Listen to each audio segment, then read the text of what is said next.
You turned my life into a show. Now I'm turning yours into a yard sale. The text message arrived while I was standing in the customs line at Vancouver International Airport, juggling my carry-on and the duty-free bag containing the expensive whiskey I'd bought for what I thought would be a celebration back home. That was fun. See you around, Eli. Emity, P-E-M, Imasti. I stared at the screen, my brain refusing to process what I was reading. Cassandra Price, my wife of 8 years, had just sent me a laughing emoji after abandoning me at the airport, after telling me she was just running to the bathroom, and then vanishing with her entire crew of friends while I waited like an idiot for 2 hours. Sir, you need to move forward. The customs officer was looking at me with that special blend of annoyance and pity reserved for confused tourists. I shuffled forward, still clutching my phone. Another message popped up. This one from Janelle, Cass's best friend and professional enabler. OMG, Eli, you should have seen your face. We got it all on video. Hashtag prank gone wild. Hashtag airport abandonment. Gresham. My hands started shaking. Not from fear or sadness, but from pure, crystalline rage. They had planned this. They had coordinated it. They had filmed my confusion and humiliation for social media content. Passport, please. The officer's voice cut through my violent thoughts. I handed over my documents, trying to look normal while my marriage imploded via text message. The officer stamped my passport with mechanical efficiency, completely unaware that he was witnessing the exact moment Elliot Price decided to burn his old life to the ground. Welcome back to Canada, Mr. Price. Enjoy your stay. Aro. Oh, I will, I muttered, pocketing my phone. I absolutely will. Unemployment later, I was sitting in the airport's customer service area, explaining my situation to Sarah Chen, a 20-something employee with kind eyes and the patience of a saint. She'd been listening to my story with increasing disbelief, occasionally shaking her head. So let me get this straight, Sarah said, pulling up my reservation on her computer.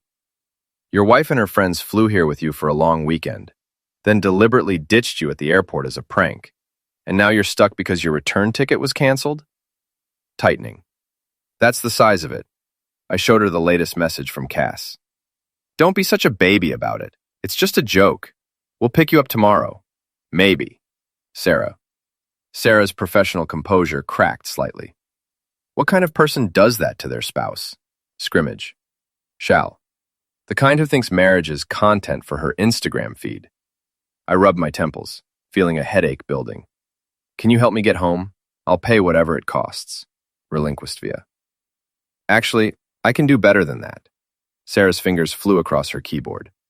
Your wife's group has been memorable. They live-streamed your reaction when you realized they'd left. It's been making the rounds among airport staff all day. Ship. My stomach dropped. They what? Posted it on Instagram stories. Janelle something or other has quite the following, apparently. The caption was, "Watch this man realize he's been pranked," with about 50 laughing emojis. Relieved, 10:11. The rage I'd been feeling crystallized into something colder and infinitely more dangerous. They hadn't just humiliated me, they'd broadcast it to thousands of strangers. They'd turned my pain into entertainment. Sarah, I said quietly, how tech-savvy are you? She grinned. Very. Why? Because I'm about to teach my wife and her friends a lesson about consequences, and I could use someone who understands social media. I get off work in 2 hours, she said, already reaching for her personal phone, and I have some ideas about how to make this interesting. By the time Sarah's shift ended, we'd laid the groundwork for what I was already thinking of as Operation Scorched Earth. She'd helped me access the hotel reservation system, using the confirmation numbers Cass had carelessly forwarded to me weeks ago. With a few keystrokes, I canceled every single booking the group had made for their extended Vancouver vacation. They're staying at the Fairmont? Sarah whistled low. That's $400 a night, minimum. Was staying, I corrected, watching the cancellation confirmations roll in. Now they're staying nowhere. But that was just the appetizer. The main course required me to get home, which Sarah had arranged through a friend who worked for the airline. I'd be on the last flight to Seattle. then driving the 3 hours back to our mid-sized Washington town while Cass and her crew discovered their accommodations had evaporated. "You sure about this?" Sarah asked as we walked toward my gate. "This is going to cause some serious drama." "They started it," I said simply. "I'm just finishing it." The flight home gave me 3 hours to be 3 hours. Reported to and shortened quickly for Longton deep texts. The flight home gave me 3 hours to a shines it. I had advantages Cass didn't know about. I was the primary name on most of our accounts. The house was in my name from before we married, and I had access to all the shared passwords she'd never bothered to change. More importantly, I understood something about my wife that she'd never grasped about me. Cass thought I was safe, predictable, the kind of guy who'd take a humiliating prank and just sulk about it for a few days before forgiving her with some pathetic attempt at dignity preservation. She was about to learn how wrong she was. I landed in Seattle at 11 p.m. and drove through the night, reaching our house just as dawn was breaking over the Cascade Mountains. The place looked exactly as I'd left it 4 days ago. Neat, welcoming, filled with 8 years of shared memories and accumulated stuff. By noon, it looked very different. I'd changed the locks first, then systematically removed every item that belonged to Cass or had been a gift from her family. Her clothes, her books, her collection of artisanal candles that cost more than most people's car payments. All of it went into boxes that I stacked neatly on the front porch with a sign. Free to good home. Missiles, thanks joint checking account was next. I transferred my half to my personal account, leaving exactly enough for Cass to buy a bus ticket home. The credit cards got canceled. The streaming services, gym membership, and various subscription boxes that Cass considered essential to her lifestyle. All canceled. But the masterstroke was accessing her laptop, which she'd left behind because she'd assumed they'd only be gone for the weekend. Cass kept everything on that computer. Her work files, her social media management tools, and most importantly, the group chat where she and her friends planned their little adventures. What I found there made my blood run cold. The airport abandonment hadn't been spontaneous. They'd been planning it for weeks, discussing how hilarious it would be to leave me stranded, debating whether to film it, laughing about how clueless I'd be. Worse, it wasn't even their idea. They'd seen something similar on TikTok and decided to recreate it with me as the unwitting star.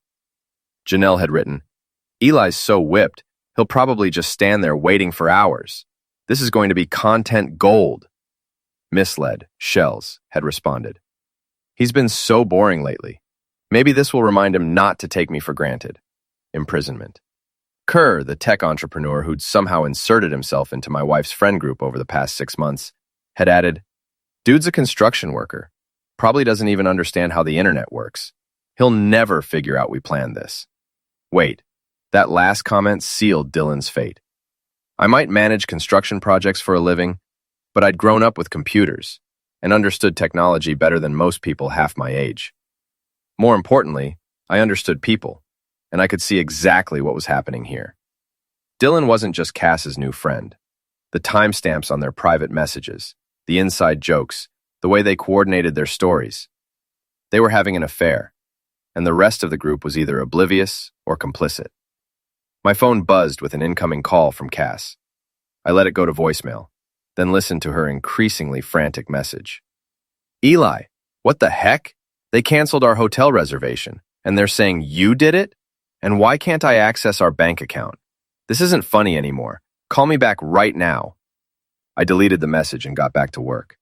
By the time Cass and her crew made it back to town 2 days later, having spent one night sleeping in Dylan's rental car and another in the cheapest motel they could find, I'd transformed from the boring, predictable husband into something they hadn't expected, a problem.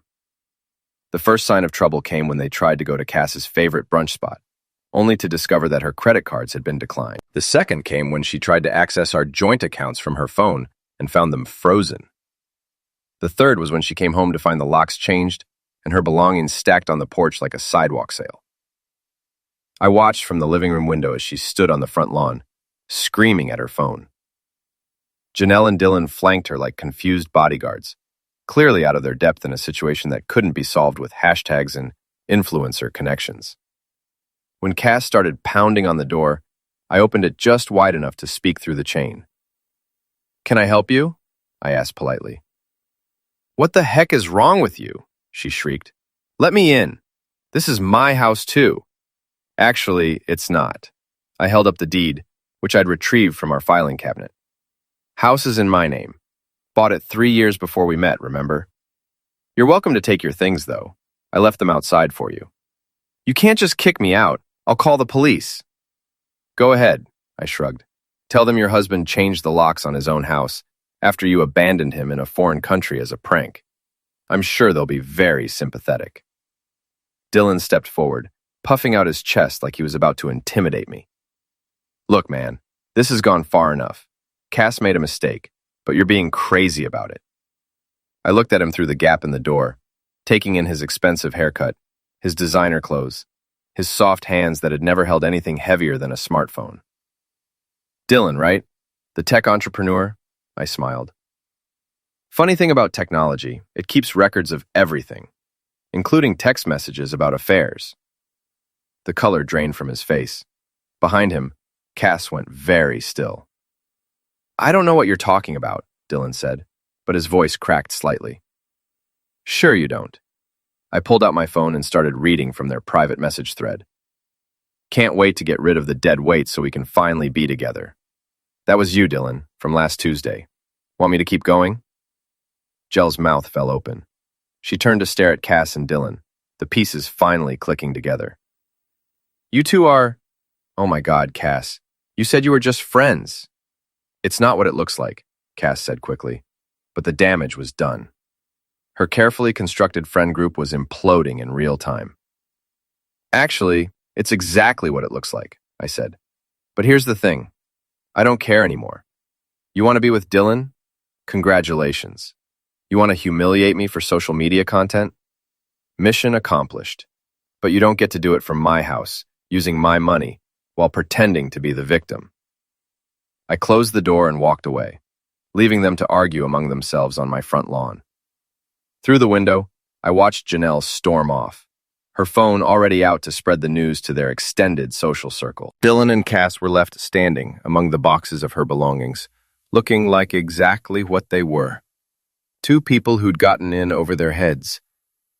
But I wasn't done with them. Not even close. That evening, I called my old friend Mike Patterson, who'd gone to law school instead of following me into construction. Mike had always been the smartest guy in our high school class, and he'd built a successful practice handling divorces and civil litigation. Eli? Jesus, I heard about what happened at the airport. Cass really did that? She did. And now I need to make sure she can't do it again. In prison. What do you mean? I mean I want a divorce, Mike. And I want to make sure she doesn't get to rewrite history and play the victim. Can you help me with that? Absolutely. Especially if you've got documentation of the affair and the public humiliation. Washington's a no-fault state, but judges still don't like it when people act like a-holes. I've got documentation. Lots of it. Good. Bring everything to my office tomorrow. We'll file papers by the end of the week. Unwilling, I hung up. I poured myself 3 fingers of the whiskey I'd bought in Vancouver. The bottle that was supposed to celebrate our anniversary, but would instead toast the end of our marriage. It tasted like victory and regret in equal measure. My phone buzzed with another message from Cass. We need to talk. This is getting out of hand. Rinse, I typed back. You're right. See you in court. Then I blocked her number and went to bed in my own house, in my own bed, for the first time in years feeling like I could breathe. The next morning brought a surprise I should have seen coming. Sarah Chen was standing on my front porch with 2 cups of coffee and a laptop bag, looking like she'd driven all night from Vancouver. You look terrible, she said by way of greeting. Thanks. You look like you should be at work in another country. I took some vacation time. Figured you might need backup for whatever comes next. She handed me one of the coffees. Plus, I've been thinking about your wife's little friend group, and I have some ideas. I let her in, grateful for the company, and the continuers especially I tried to work. I let her in according for the company and the caffeine. Sarah had an energy about her that reminded me why I'd been drawn to her help in the first place. She was smart, direct, and had zero tolerance for BS. "Show me what you found on the laptop," she said, settling onto my couch like she belonged there. I pulled up the group chat and let her read through the messages. Her expression grew darker with each screenshot. "These people are sociopaths," she said finally. "Look at this. They planned the whole thing like a military operation. Who does that? People who think other people exist for their entertainment. Well, they're about to learn different." Sarah opened her laptop and cracked her knuckles. "I've been doing some research on your wife's friends. Want to see what I found?" For the next hour, Sarah walked me through what she'd discovered about Cass's social circle. Janelle's influencer career was built on borrowed money and fake engagement. Dylan's tech startup was hemorrhaging investor cash and facing a workplace harassment lawsuit from a former employee. The other members of their group were equally fragile, their polished social media personas hiding debt, failed relationships, and various minor scandals. "They're all one bad week away from their lives falling apart," Sarah explained. "That's probably why they're so desperate for content and drama. They need the distraction from their own problems. So what do we do with that information?" Sarah grinned. "We give them the drama they want, but not the kind they're expecting." Her plan was elegant in its simplicity. Instead of trying to hide from the public humiliation Cass had orchestrated, we'd lean into it. Sarah would help me create my own social media presence, telling my side of the story with receipts and documentation. We'd expose the affair, the premeditated nature of the airport prank, and the toxic dynamics of their entire friend group. "The internet loves a good revenge story," Sarah explained, "especially when the victim fights back smart instead of just getting mad. I'm not sure I want to be internet famous. You won't be, but they will be, and not in the way they want." We spent the rest of the day setting up accounts and preparing content. Sarah was a wizard with social media, understanding the algorithms and psychology in ways that made me feel ancient, despite being only 15 years older than her. By evening, we'd created a Twitter thread, an Instagram account, and a TikTok video that laid out the entire story with military precision. The airport footage that Janelle had posted became evidence of premeditation.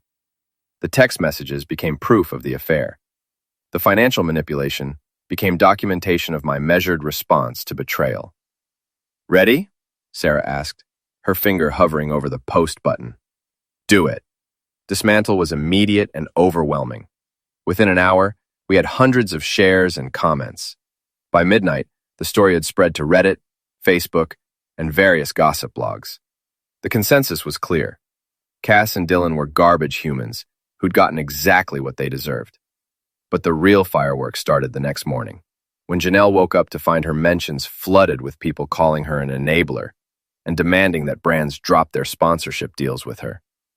By noon, she'd lost 3 major partnerships and was posting teary-eyed apology videos that only made things worse.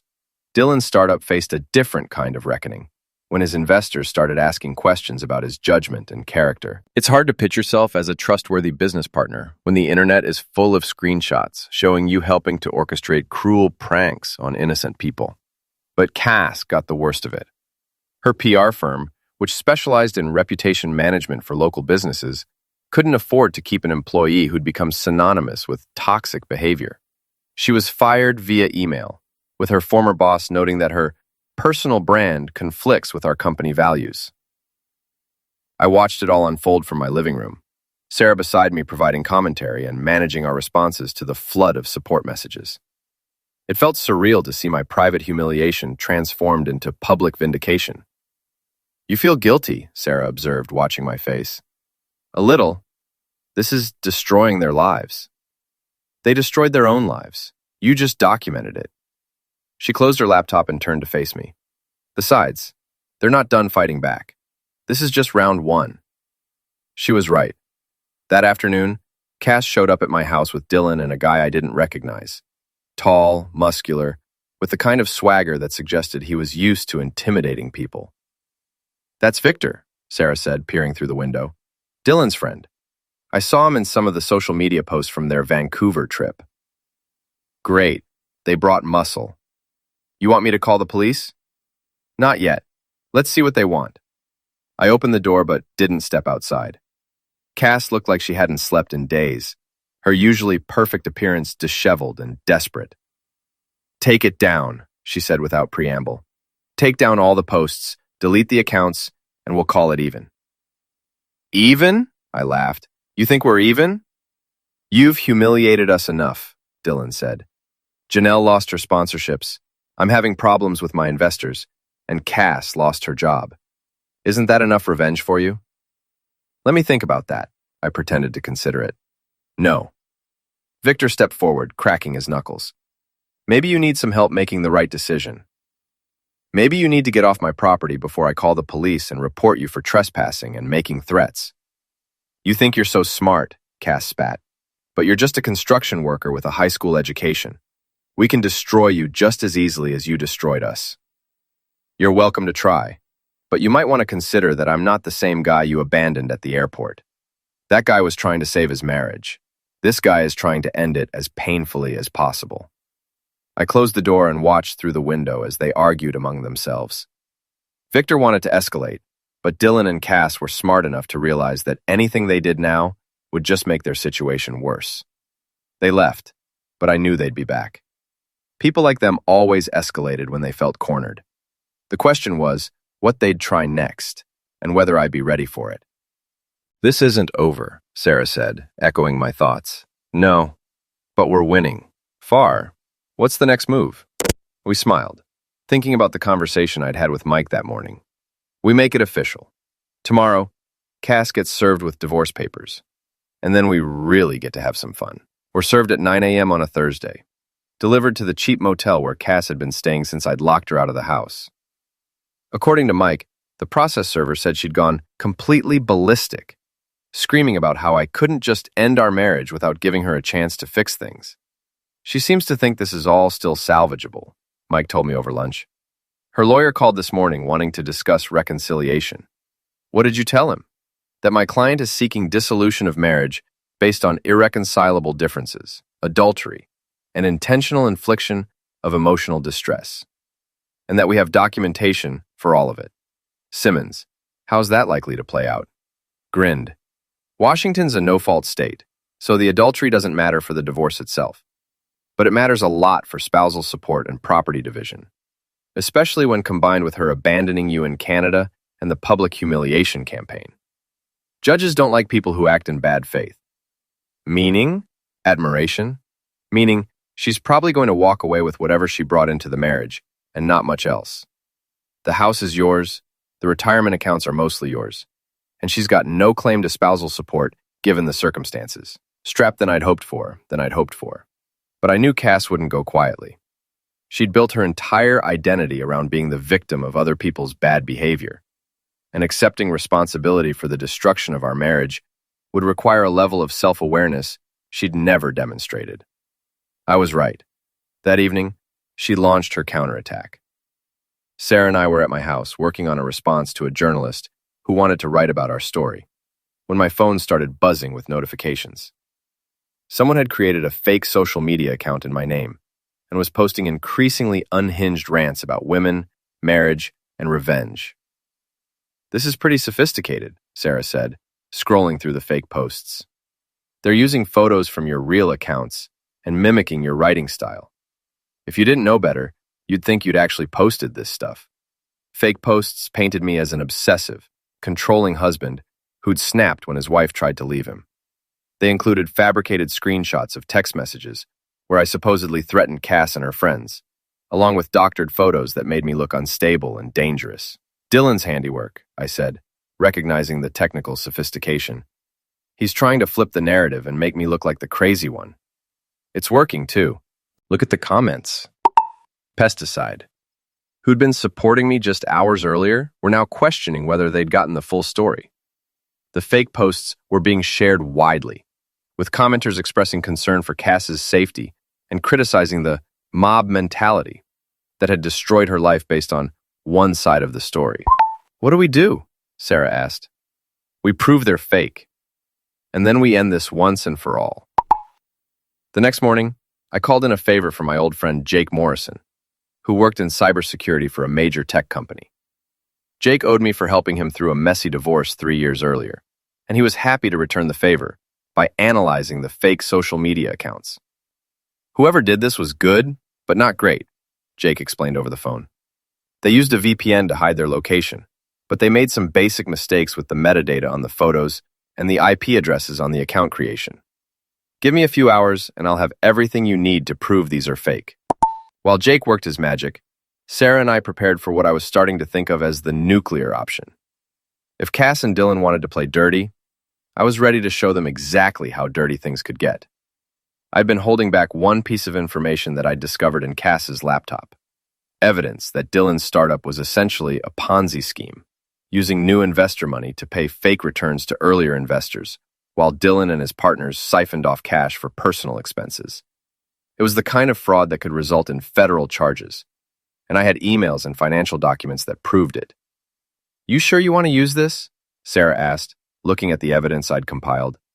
"This could send him to prison." "Miss, he tried to destroy my reputation and my life. He's been stealing money from investors while sleeping with my wife. I think prison's exactly where he belongs." By afternoon, Jake had provided the technical evidence proving the social media accounts were fake, complete with digital fingerprints that trace back to Dylan's computer. Sarah helped me package everything into a comprehensive response that not only cleared my name, but exposed the lengths to which my enemies had gone to discredit me. But I didn't stop there. I also sent the evidence of Dylan's financial crimes to the FBI's White-Collar Crime Division, the State Attorney General's office, and a financial journalist who specialized in startup fraud. The response was swift and devastating.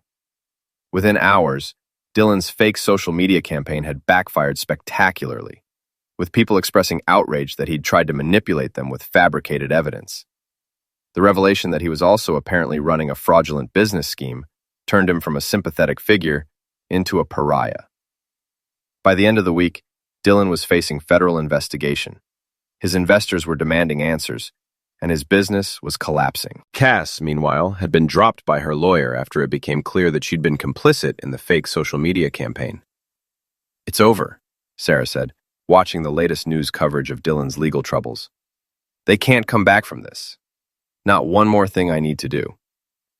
That weekend, I drove to the country club where Cass and her friends used to hold their weekly brunches, the place where they'd planned their various schemes and laughed about their victims.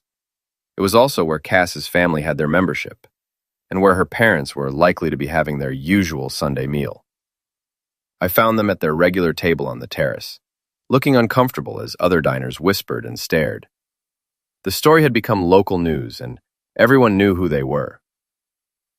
"Mr. and Mrs. Hamilton," I said, approaching their table. "I hope you don't mind if I join you for a moment." Cass' father, a retired banker who'd never liked me much, gestured to an empty chair. "Eli, I suppose we should talk." "I suppose we should." I sat down and looked at them both. Two people who'd raised a daughter who thought other people existed for her entertainment. "I wanted you to hear this from me directly. I'm divorcing your daughter, and I'm going to make sure she doesn't get a penny more than she's legally entitled to." "Now see here," Mr. Hamilton started, but I held up a hand. "I'm not finished. I also wanted to thank you." They looked confused. "Thank you for raising a woman who thought it would be funny to abandon her husband in a foreign country as a prank. Thank you for teaching her that other people's pain is content for her social media accounts. And thank you for showing me exactly what kind of family I've been trying to fit into for the past 8 years." Mr. Hamilton's eyes filled with tears. "Eli, please. Cassandra made a mistake, but she's still our daughter. Surely you can find it in your heart to forgive." "No," I said simply. "I can't, and I won't. Your daughter destroyed our marriage for a few minutes of viral video content. She chose her image over our relationship, and now she gets to live with the consequences." I stood up, leaving them sitting in stunned silence. "Give Cass my regards," I said, "and tell her that the next time she wants to prank someone, she should pick a target who won't fight back." Epilogue: The Resolution. 6 months later, the divorce was final. Cass had eventually found a new lawyer, but the outcome was exactly what Mike had predicted. She got nothing beyond her personal belongings and a small portion of the assets she'd brought into the marriage. The house, the retirement accounts, and everything else stayed with me. Dylan was facing federal fraud charges, and had fled to a country without an extradition treaty, leaving his investors and his legal problems behind. Janelle had tried to rebuild her influencer career, but found that brands were reluctant to work with someone associated with such a public scandal. Cass herself had moved back in with her parents and was working at a retail job. Her PR career effectively over. According to mutual friends, she'd spent months trying to convince people that she was the real victim. But the evidence was too overwhelming, and the public sentiment too firmly against her. Sarah had moved to town and taken a job with a local marketing firm, bringing her social media expertise to help small businesses grow their online presence. We'd been dating for 3 months, taking things slow and building something real, instead of rushing into anything. "Any regrets?" she asked one evening as we sat on my back deck, watching the sunset over the mountains. "About the divorce? No. About how I handled it?" I considered the question. Maybe. I could have just walked away quietly, filed for divorce, and moved on with my life. But then they would have gotten away with it.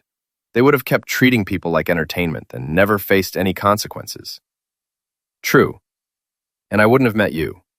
She smiled and leaned against my shoulder. So it worked out. It did. Though I have to admit, I never expected my marriage to end with my wife becoming an internet cautionary tale about the dangers of toxic social media behavior. Life's funny that way. You think you know how your story's going to end, and then someone abandons you at an airport, and everything changes. I thought about that as the sun disappeared behind the mountains, painting the sky in shades of orange and pink. A year ago, I'd been married to a woman who saw me as a prop in her social media performance. Now, I was free, financially secure, and building something real, with someone who actually valued me as a person. Cass had been right about one thing. The airport prank had changed everything, just not in the way she'd expected. My phone buzzed with a text message from an unknown number. For a moment, I wondered if it was Cass trying to reach out from a new phone. But the message was from someone else entirely. "Mr. Price, this is Jennifer Walsh from Walsh & Associates. We represent several of Dylan Kerr's former investors who are interested in pursuing civil litigation. Would you be available to discuss your role in exposing Mr. Kerr's fraudulent activities?" Showed the message to Sarah, who read it and whistled low. "They want you to testify against Dylan?" Looks like it. Apparently the evidence I provided to the FBI is going to be crucial in their case. "You going to do it?" "I don't know." Oh, Dylan's smug face when he'd tried to intimidate me on my own front porch. About his role in the fake social media campaign. About all the investors he'd stolen from while living his lavish lifestyle. "Yeah," I said, typing back a response. "I think I am. Because sometimes, when people try to destroy your life for their own entertainment, the best revenge isn't getting mad.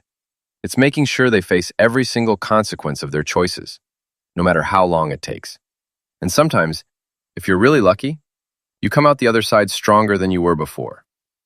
6 months after that, I was sitting in a federal courthouse in Seattle, watching Dylan Kerr get sentenced to 8 years in prison for securities fraud. He'd been extradited back to the United States after his money ran out, and his safe haven country decided he wasn't worth the diplomatic trouble. Cass was in the gallery, looking older and sadder than I remembered. Our eyes met briefly as I left the courtroom, and for a moment, I saw something that might have been regret, or maybe just self-pity. With Cass, it was always hard to tell. I didn't stop to find out. I had a life to get back to, and she was no longer part of it. Outside the courthouse, Sarah was waiting with coffee and a smile. "How did it go?" 8 years. He'll be out in 5 with good behavior. But his business career is over. Good. What about Cass? What about her? She made her choices. Now she gets to live with them. Walk her to the car in comfortable silence, leaving the courthouse and everything it represented behind us. The whole ordeal had taken 2 years from start to finish, but it was finally, completely over. As we drove home through the mountains, I thought about the man I'd been when this all started. Married to someone who didn't respect me, tolerating behavior I should have confronted, living a life that was more performance than reality. That man was gone, destroyed as thoroughly as my marriage had been. In his place was someone harder, but also more honest. Someone who understood that respect isn't given freely, but earned and maintained through boundaries and consequences. "Penny for your thoughts," Sarah said, reaching over to squeeze my hand. "Just thinking about how different things are now. Different or worse different? Definitely better, though I could have done without the federal courthouse testimony." She laughed. "Think of it as your civic duty. You helped put a criminal behind bars and got justice for his victims." "I suppose, though I still can't believe it all started with a prank at an airport." The best revenge stories always start with something small. Someone thinks they can push you around, and they end up learning exactly how wrong they were. Squeezed her hand back, thinking about the house we were driving toward, the life we were building together, the future that stretched out ahead of us like an open road. Cass had been right about one thing. Abandoning me at that airport had changed everything. She'd just been wrong about who would benefit from the change.